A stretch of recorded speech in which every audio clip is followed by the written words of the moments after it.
This is Democracy Now!, democracynow.org, The War and Peace Report. I'm Amy Goodman.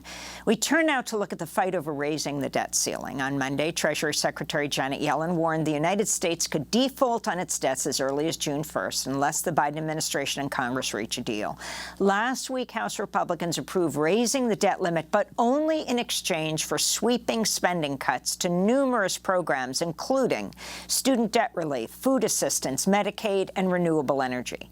House Democrats are now attempting to force a full House vote on raising the debt ceiling without imposing the cuts, but the move will only succeed with the support of 5 Republicans. Meanwhile, the very constitutionality of the debt ceiling is coming into question, as some legal scholars point out. The 14th Amendment mandates that all the government's financial obligations be met, regardless of whether Congress authorizes lifting the debt ceiling. To talk about the debt ceiling and other economic issues, we're joined by James Galbraith, professor at the Lyndon Baines Johnson School of Public Affairs, University of Texas at Austin. He's a former executive director of the Joint Economic Committee in the U.S. Congress. His piece for The Nation about this is headlined, "The Debt Ceiling Explained," once more with feeling. Professor Galbraith, welcome back to Democracy Now! It's great to have you with us. Why don't you lay out what this whole debate is about and the dangers involved? Well, the debate is about the future of the United States economy, and the chief danger is that a program that, in exchange for extending the debt ceiling, which has always happened in the past, that the Congress will enact and the president will approve, sign off on a program of swinging spending cuts that will be very bad for people who are dependent on the programs that will be affected, mainly poor people, but also people who depend on federal functions in all kinds of areas. And secondly, for the economy as a whole, because the spending flows from the federal government are fundamental to the functioning of the economy. So that's where the fundamental danger is. The debt ceiling is to take a phrase from the current television situation, it's a rerun. It's a show we've been through many times before, it could conceivably not be resolved, but it's very hard to believe that it would take long to resolve it if they went over the deadline. So talk about the Republican threats and the linking of the lifting of the debt ceiling with the cuts to social spending and safety net programs.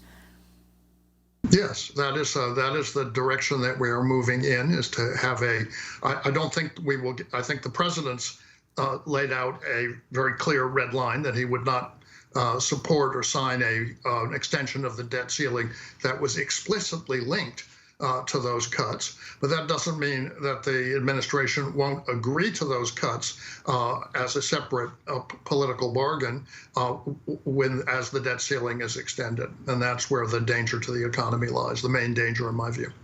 I want to turn to President Donald Trump speaking in 2019. I can't imagine anybody ever even thinking of using the debt ceiling as a negotiating wedge. When I first came into office, I asked about the debt ceiling, and I understand debt ceilings, and I certainly understand the highest rated credit ever in history and a debt ceiling. And I said, I remember to Senator Schumer and to Nancy Pelosi, would anybody ever use that to negotiate with? They said, absolutely not. That's a sacred element of our country. They can't use the debt ceiling to negotiate. So, Professor Galbraith, can you respond to what Trump said then, and also the through line from Trump to the House Speaker, Kevin McCarthy? Well, you've put me in an uncomfortable position of associating myself with President Trump, but I didn't hear anything in what he just said to object to. But what is the position that they are all taking now? Well, it's clearly they would amend what President Trump said to say that it applies only when there's a president of their own party, and when the president is from a different party, then they adopt a different strategy. So talk about the social programs that we're talking about here and why this is such a danger to Americans. Well, it's a danger to people who depend upon food assistance, who depend on Medicaid, who depend upon anything that's being threatened in this so far not fully specified program of spending cuts. That's the first thing. The second thing is that the economy itself is in very fragile condition. If you go into an election year on a program of austerity and you're already hovering on the brink of a recession or perhaps moving into one, you're going to compound that problem. Now, it's, I think, pretty easy to see if you are a strategist for the Republican Party that this is a winning strategy. The president is a Democrat, the Senate is in Democratic hands, and so far as the voters are concerned, they react when the economy turns toward recession, when unemployment starts going up. So you have a lot of forces moving in that direction. Then this simply adds another one to that situation. Professor Galbraith, can you talk about the failure of the banks from SVB, the Silicon Valley Bank, to Signature, and now Chase Morgan buying up most of First Republic? Well, we are seeing two things happening. One of them is both of them are the consequence of the policy of raising interest rates, which has been moved very rapidly over the last year from very low interest rates to now above 5% on the very short-term end of the spectrum.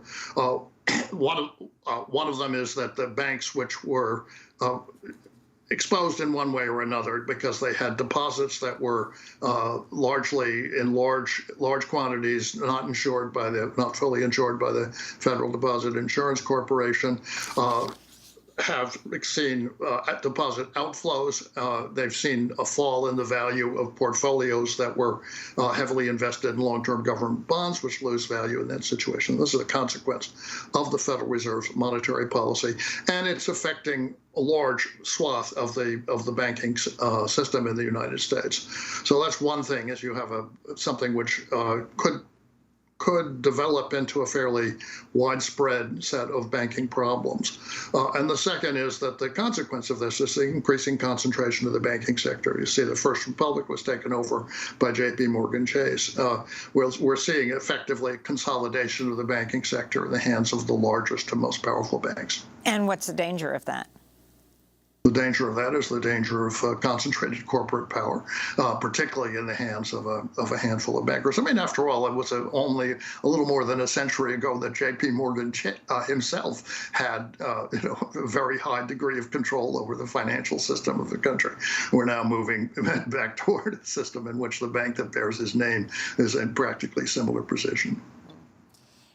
Professor Galbraith, you recently wrote a working paper titled "The Gift of Sanctions: An Analysis of Assessments of the Russian Economy 2022 to 2023. Can you talk about the impact of U.S. sanctions against Russia following its invasion of Ukraine? Yeah, it's a very interesting, set of issues because there is, I think, very general agreement amongst the analysts in the West, and also a certain number of them who is writing from inside Russia itself. These sanctions did have a very, very substantial impact.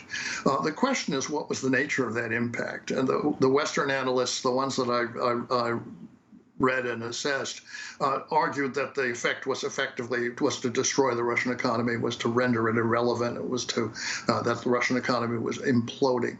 Well, it is true that in the first part of 2022, there were very major impacts on production of automobiles, appliances, all kinds of things in Russia.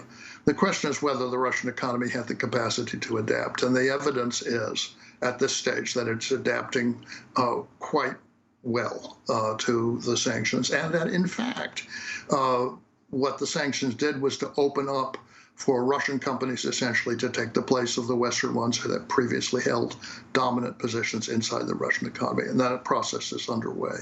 So it would appear in some respects that the sanctions have imposed policies on Russia which are increasing the independence of the Russian economy from the West, opening up, as I say, profit opportunities for Russian businesses, and generally speaking, doing things which Russia could never have done on its own. They're also fostered the creation of an alternative payment system, working on the financing of Russia's international trade independently of the Western banking system and of the dollar reserve. So, in some sense, a zone is being created, which would not have happened without the sanctions, been facilitated by the sanctions. So, what do you think should happen now? I'm sorry, I lost the audio. So, what do you think should happen now? Can you? The problem here is the way in which Western economic analysts approach these questions, the kinds of tools they bring to bear.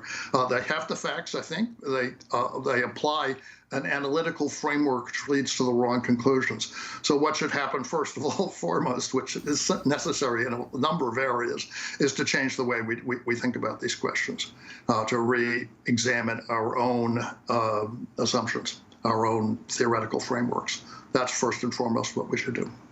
Well, James Galbraith, I want to thank you so much for being with us, professor at the Lyndon B. Johnson School of Public Affairs, University of Texas at Austin, former executive director of the Joint Economic Committee in the U.S. Congress. We will link to the piece you wrote, The Debt Ceiling Explained, once more with feeling.